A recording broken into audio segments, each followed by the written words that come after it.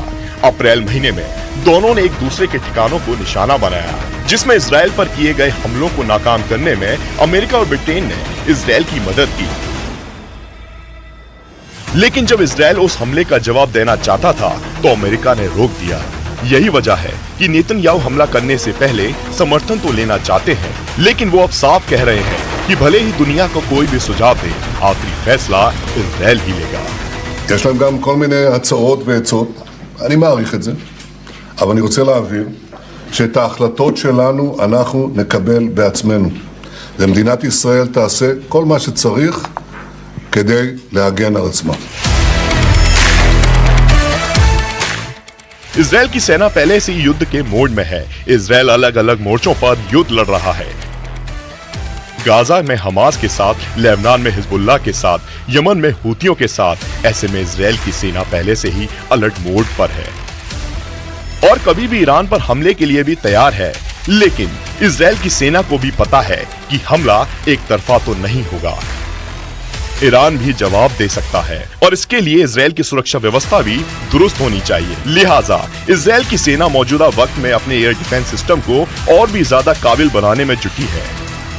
We allow ourselves not for a long time to be satisfied from what we see, and we are preparing ourselves for the next time, debriefing the mission and seeing how could we prepare ourselves for the next attack if it would come.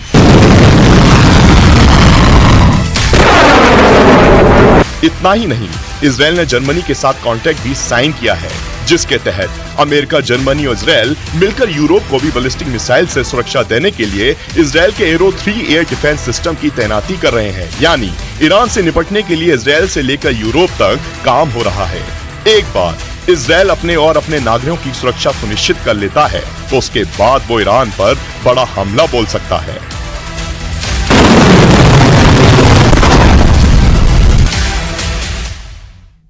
अगर drone हमले में Hezbollah Israel की 14 सैनिकों को घायल करने में कामयाब रहा, तो इसका मतलब यह है कि इजराइल का एयर डिफेंस सिस्टम इस हमले को रोक पाने के लिए बिल्कुल भी तैयार नहीं था। ईरान के हमले से भी हिजबुल्लाह का आत्मविश्वास बढ़ गया है और नेतन्याहू की भी वॉर कैबिनेट के अंदर ईरान से बदला लेने की कस्में खा रही हैं। बिल्कुल साफ है कि ईरान इजराइल युद्ध टलता हुआ नजर नहीं आ रहा।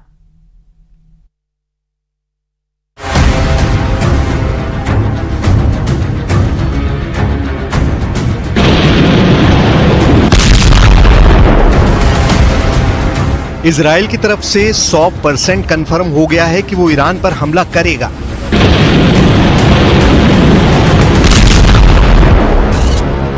इजराइल ने अपने मित्र देश के विदेश मंत्रियों को बता दिया है कि ईरान पर पलटवार भयानक होगा और ईरान को सबक सिखाने के लिए सभी मित्र देशों को इकट्ठा होना होगा।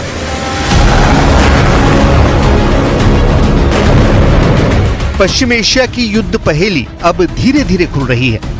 एक तरफ ईरान के युद्धपोत इजराइल की जमीन के आसपास समंदर के किनारों पर चक्कर लगा रहे हैं और दूसरी तरफ ईरान अब 10 गुना तेज हमले करने की धमकी दे रहा है। किसी भी वक्त इजराइल और ईरान का बेहद खतरनाक युद्ध छिड़ने वाला है। दूसरी तरफ इजराइल पर तीन तरफ से हुए 180 डिग्री हमले के बावजूद भी गजा पट्टी पर इजराइल का कहर इतनी खतरनाक तरीके से टूट रहा है कि इजराइल ने सिर्फ एक गोले में 5000 लोगों को मार डाला है। यह हमला गजा सिटी के अलबस्मा IVF सेंटर यानी इन विट्रो फर्टिलाइजेशन सेंटर पर हुआ, जहां पर हजारों की संख्या में मानव भ्रूण रखे हुए थे। सबसे पहले हम ब्रिटेन के विदेश मंत्री डेविड कैमरून के उस बयान की चर्चा करेंगे जिसने इजराइल ईरान युद्ध पर 100% मोहर लगा दी है।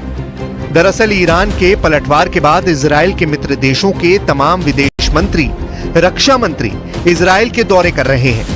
ब्रिटेन और जर्मनी के विदेश मंत्रियों से इजराइल के विदेश मंत्री ने मुलाकात की है। इजराइल के रक्षा मंत्री योव गैलेंट ने इटली के रक्षा मंत्री से मुलाकात की है। इजराइल के अंदर ब्रिटेन के विदेश मंत्री डेविड कैमरॉन और इजराइल के राष्ट्रपति इसाक हेरज़ोग की मुलाकात हुई है और इस मुलाकात के बाद ब्रिटेन के विदेश मंत्री डेविड कैमरॉन ने साफ कर दिया है कि इजराइल ने ईरान पर पलटवार करने का फैसला कर लिया है। The situation is very concerning, but it's clear the Israelis are making a decision to act. We hope they do so in a way that does as little to escalate this as possible.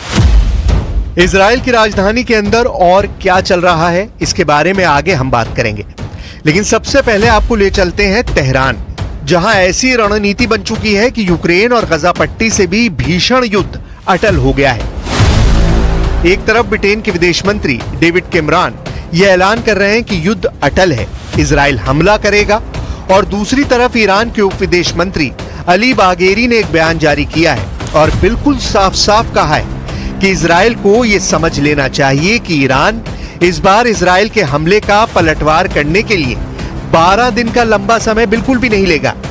Israel का हमला होते ही फौरन Iran के पलटवार की प्रतिक्रिया मिल जाएगी और इजराइल को दहला दिया जाएगा। इजराइल की राजधानी तेल अवीव में इजराइल के मंत्री अपने साथी गठबंधन देशों के प्रतिनिधियों के साथ युद्ध की शुरुआत से पहले जबरदस्त बैठकें कर रहे हैं और दूसरी तरफ ईरान की राजधानी सेना दिवस मना रही है। लेकिन इस बार सेना दिवस तेहरान की खुली सड़क पर नहीं मनाया गया। इस बार ईरान ने सीक्रेट तरीके से एक बैरक के अंदर अपना सेना दिवस मनाया है, जबकि पिछले साल ईरान की सेना ने आयतुल्लाह रोहिल्ला खामेनेई के मकबरे पर सेना दिवस मनाया था। हालांकि ईरान ने इसका कोई कारण नहीं दिया है कि उसने गुप्त तरीके से सेना दिवस क्यों मनाया, लेकिन इसे इजराइल के पलटवार के खौफ से जोड़कर देखा जा रहा है। ईरान के सेना दिवस में बाकायदा ईरान के राष्ट्रपति इब्राहिम रईसी का एक बयान भी सामने आया और इस बयान में उन्होंने कहा कि अगर इजराइल ने हमला किया तो इस बार प्रतिक्रिया बहुत बड़े पैमाने पर होगी और बहुत कठोर होगी।